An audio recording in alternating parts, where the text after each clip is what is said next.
Hi everybody, and welcome to this 7-part video series on how to go from sim racing to real racing. A few years ago I became a licensed racing driver and spent 2 years racing at many of the circuits around the UK. In this video series I'll hopefully share my story and try to offer advice for anybody else that would like to do this themselves. So in part 3 we're going to look at how to go racing and everything else you need to actually go racing. So if you haven't watched the last video, you should go watch it. But ultimately, I covered how to go and find a racing series, how to find a car to race in that series, and ultimately, if you can't find a car, how to build one. So in this video, I'm going to presume you've already done your research, you found your racing series, you might have even bought a car or you're building your car, and you're wondering what else you need to do before you go racing. So the first thing I'd actually advise, I touched on it in my introduction video, is if you've never done a track day or even go-karting and you've only ever done sim racing, I actually suggest going and do some track days first. You may be thinking, hang on, I want to find out how to go racing, I don't care about track days, but I think it's so important that before you go racing, you're used to driving a car on track for real, finding the limit in a safe environment, and ultimately becoming comfortable being in that environment way before you get on a racetrack with a load of people trying to race you. On top of this, you could even get an instructor to go and give you some guidance on track. After all, you're going to need to prove to an instructor that you can control the car comfortably for when you do your license test. So for anybody that's ever played iRacing, or even anybody that's ever played Gran Turismo, you'll find that you've got something called a license. In iRacing and Gran Turismo, that license dictates what races you can actually compete in, and as you progress up your license, you unlock the ability to race in more races and generally more professional races as things progress. And this isn't really any different in real racing. For most forms of motorsport, you're going to need a race license. And depending on the level of the sport that you're competing in, that license will need to be of a certain type or level. So this is partially why I stressed in the last video that it's so important that you read the guidance and the regulations that come with the series you want to race in, because if it needs a particular license, you've got to figure out how to get that level of license. But since you're watching a video about how to go racing, I'm going to presume that everybody watching this is going to be starting from the bottom. So in this video series, I'm mainly looking at the UK, but if there's anybody watching in any other country, just have a quick Google about this. There'll be plenty of information in your country as well. In the UK, these are the main sort of entry-level licenses. And the one that I've highlighted in yellow was the entry-level license that I needed to start racing for real myself. So it will be totally dependent on your series what license you need. As you'll see on the right, some of these licenses need examination and some don't. So I know, for example, hill climbs, I don't think you need a license that actually needs a proper test. Also, you can see there certain clubman competition licenses where you're not actually racing, so this is probably time attack style series where you're actually just doing timed laps but you're not actually racing with other cars. Perhaps doesn't need a license that's tested. But the main type of racing, at least in the UK, where you're on a circuit with other cars doing laps, will be a race National B competition license. And you may be sitting there thinking, why do we even need these licenses? If some don't need a test, why even have a license at all? The license is there for people's safety. So if it does have a test, it's to basically signify that you've reached a certain level of competence and therefore you can be trusted to race around other people. And even if it doesn't need an actual external test, the fact that you've had to get that license, you've now got something that can be audited and kept track of. So just like with a real car license, if you end up speeding or causing an incident or doing something really reckless, you'll get points on that license and that will stay on that license and basically be held against you in the future. So you may get the license taken away from you entirely, then you can't race anymore if you're really, really dangerous, for example. The other thing about a license is that I'm only looking at entry licenses here, but let's say your series needs a particular license that's a bit higher to race in. Well, to get that license, you generally start at the bottom, you compete in a number of races, those races get logged against your license, and then at a certain point you're eligible to upgrade that license to the next level.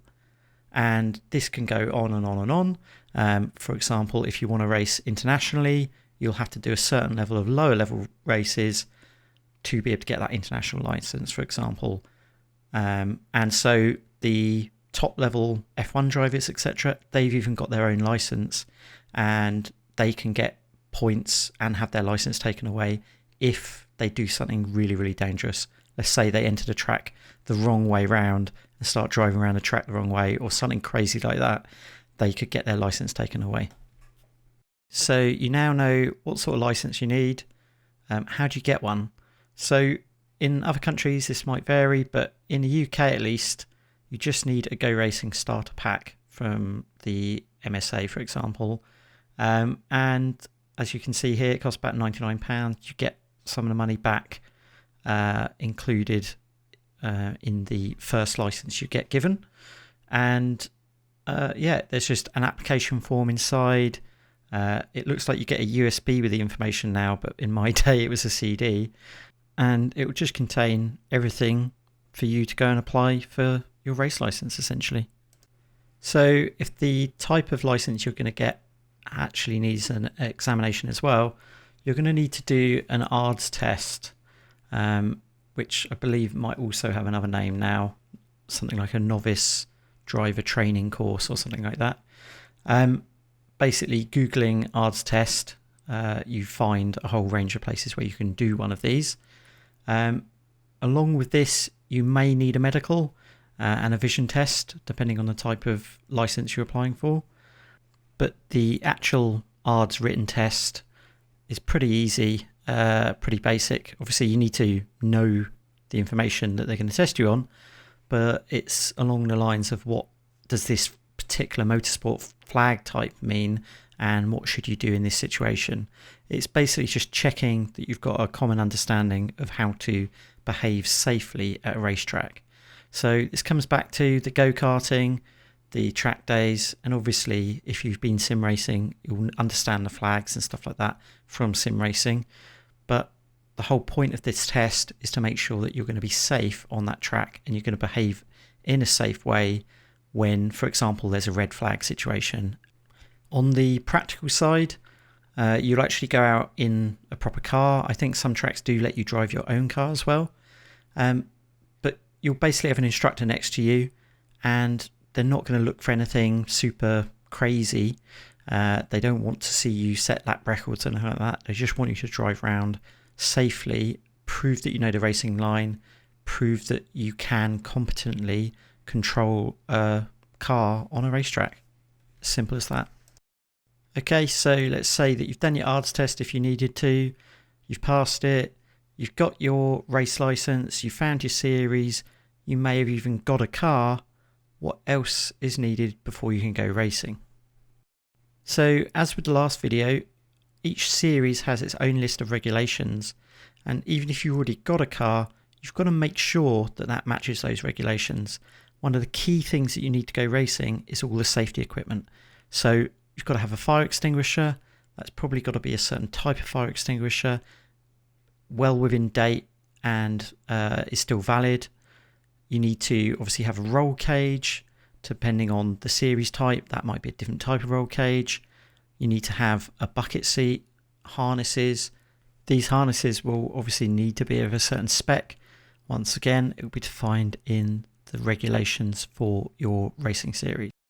Another typical one is plumbed in fire systems and electric cutoffs, so that if you do have an accident, the marshals can actually cut all the power off of the car and set off the fire extinguishers from the outside of the car and the inside of the car. Along with this, you'll often find that there's regulations on tow hooks, because if you do have an accident, they need to be able to recover your car very quickly. So one quite relevant one for the UK, where the weather is usually quite bad. Obviously, once again, check your regulation, but a lot of series require you to have a rain light just like a fog light in a sense, that when it's raining, you put this light on and it will shine brighter for the cars behind so that they don't end up rear-ending you in heavy rain. So either in your series information or here in what I used to call the Blue Book, which is now called the Motorsport Yearbook, this is basically going to contain all the regulations for going racing. So in this Blue Book, you're going to find all the regulations about all sorts of stuff to do with going racing. The one that we're really interested in is the safety equipment. So I believe this is Q for circuit racing. So page 271. So in this circuit racing section, you'll actually find a lot of the things that you'll be tested on when you do your yards test. So it's saying about all the what must happen in this situation, etc. So the lead car must be equipped with a minimum of 2 yellow flashing lights situated at the roof of the vehicle. So that's like obviously about a pace or a safety car. Any race stopped before the leader has completed 2 laps will be declared a no contest and available cars will restart, etc. There'll be things about the fact you need to do scrutineering, just basically what should happen in the case of an accident, things like that.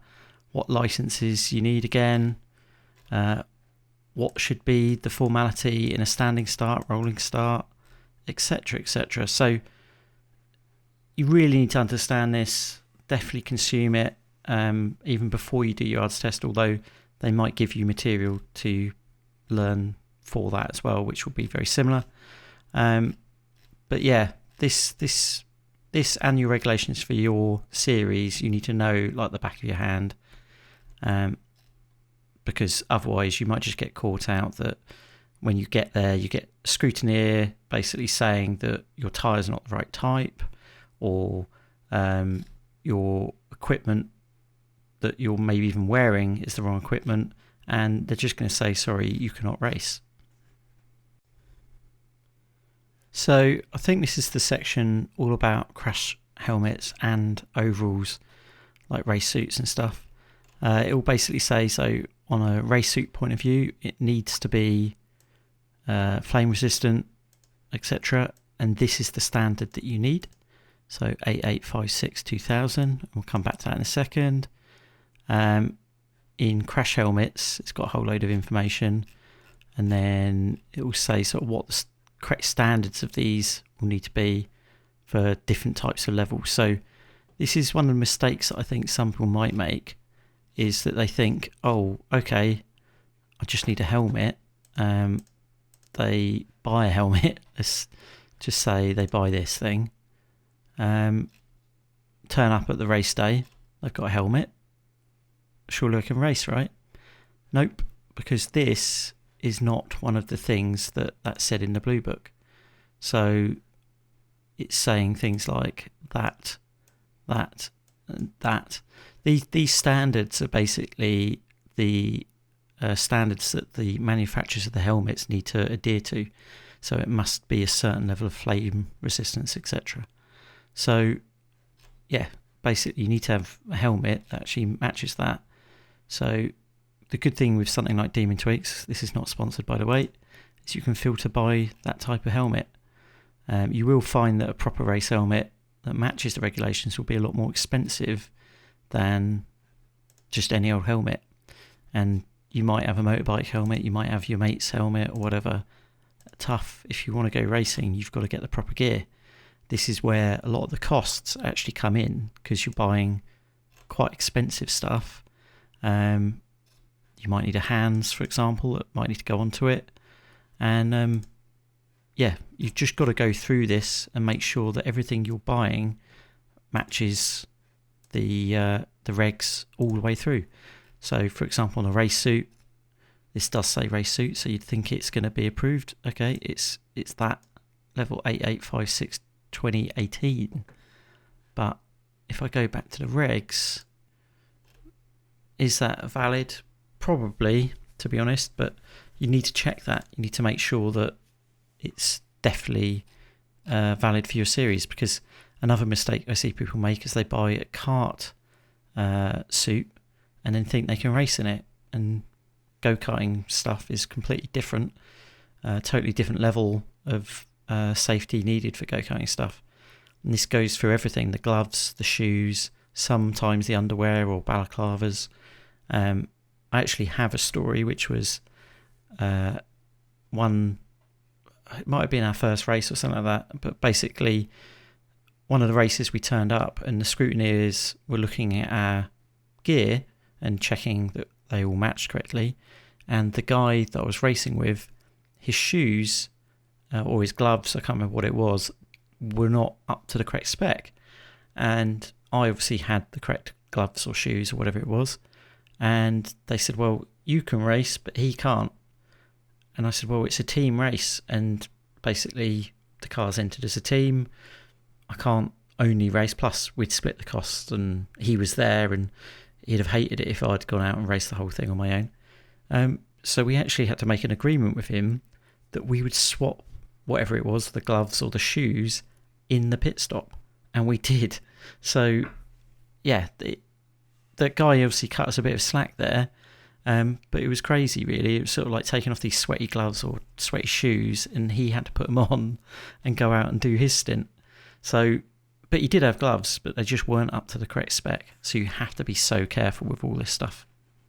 So let's say that you've now got all your safety equipment, you've got the car's ready to race, it's matched all the regs, you've got your license, etc. Ultimately, you're going to need to get to a track somehow. Now, some series you can have the car road legal and drive it to the track, but then you've got a bit of a risk there. If you crash the car, what happens then?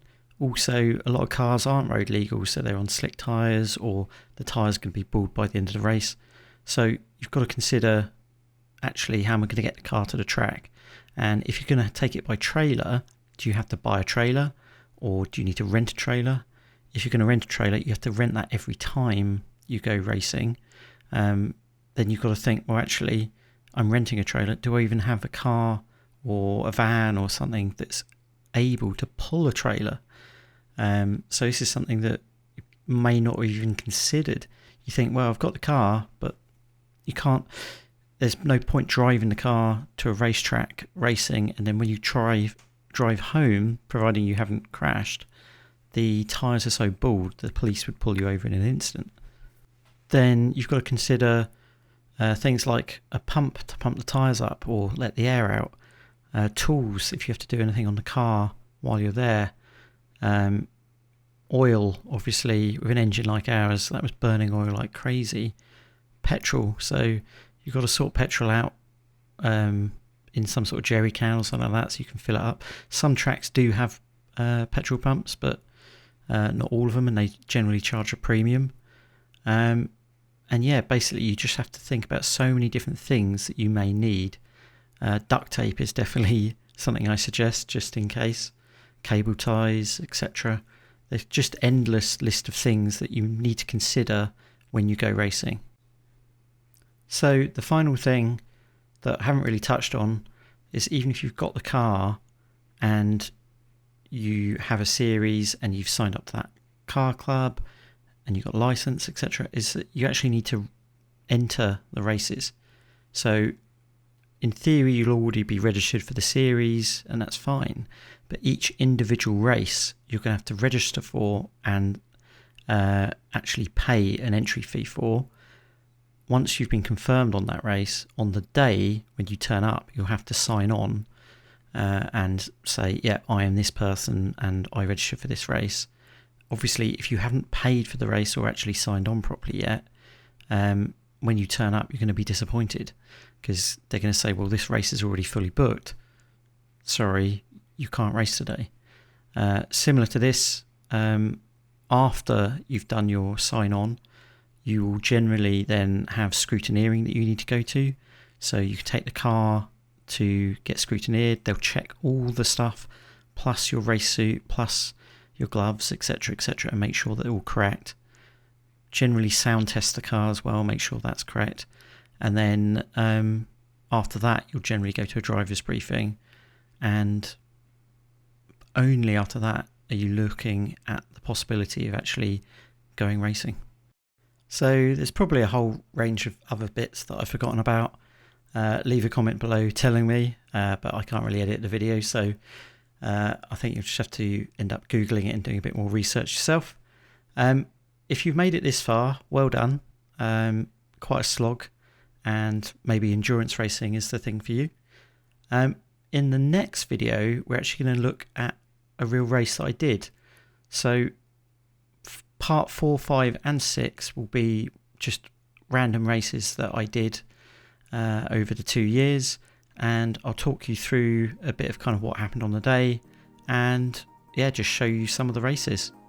So once again, I hope this was useful. I hope people found it interesting. Sorry that it went on a bit and it's probably got a bit boring. If you did enjoy it, please like the video, and if you're new here, please subscribe, and I'll catch you guys on the next one.